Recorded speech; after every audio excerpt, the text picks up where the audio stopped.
எண் 18 டி அகிலேஷ் ராம், 3ஆம் வகுப்பு A1 பிரிவு. அனைவருக்கும் வணக்கம். என் பெயர் அகிலேஷ் ராம். நான் 3ஆம் வகுப்பு படிக்கிறேன். என்னுடைய தலைப்பு சமுதாயத்தின் மாணவர்களின் பங்கு.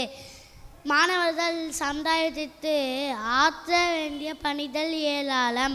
இன்றைய இளைஞர்கள் நாளைய தலைவர்கள். அவர்கள் சமுதாய உணர்வுடைய வாழ்ந்தால் வீடும் நாடும் நன்மையடையும். மாணவர்கள் என்றால் யார்? தொண்டு செய்வதற்கான சிறந்த பருவம் மாணவர் பருவம் ஆகும். இப்பருவத்தில் மாணவர்கள் ஏற்றுக்கல்வி மற்றும் பயில்வதோடு நின்று விடாமல் சமூக தொண்டும் செய்ய வேண்டும்.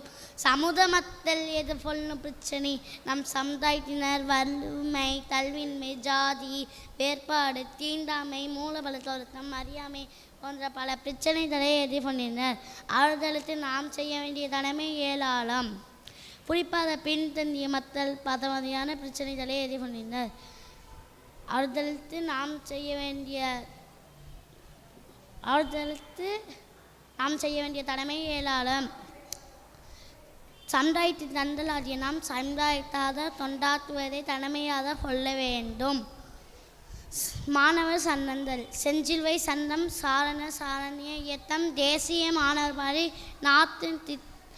நாட்டு திட்ட சபை போன்ற நிறுவனங்கள் சமுதாய தொண்டு செய்வதற்கான நோக்கமாக கொண்டு பாடசாலைகளில் இயங்கி வருகின்றனர். மாணவர்கள் சமுதாயத்திற்கு செய்ய வேண்டிய பணிகள். மாணவர்களே சமுதாயத்தை தட்டி தாக்க வேண்டும். தெருத்தலை தூய்மைப்படுத்துதல், நீர்நிலைகளை தூய்மைப்படுத்துதல், மருத்துவ உதவி பெற வழிகாட்டுதல், எழுத்தறிவு இல்லாதவருக்கு எழுத்தறிவை போதித்தல், விழா காலங்களில்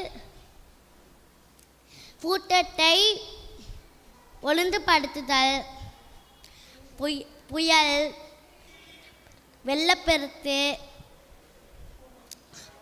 போன்ற சீற்றங்களால் பாதிப்படைந்தவருக்கு உதவுதல் போன்ற பல பணிகளை சமுதாய முன்னேற்றத்தாக நாம் மேற்கொள்ள வேண்டும். நன்றி, வணக்கம்.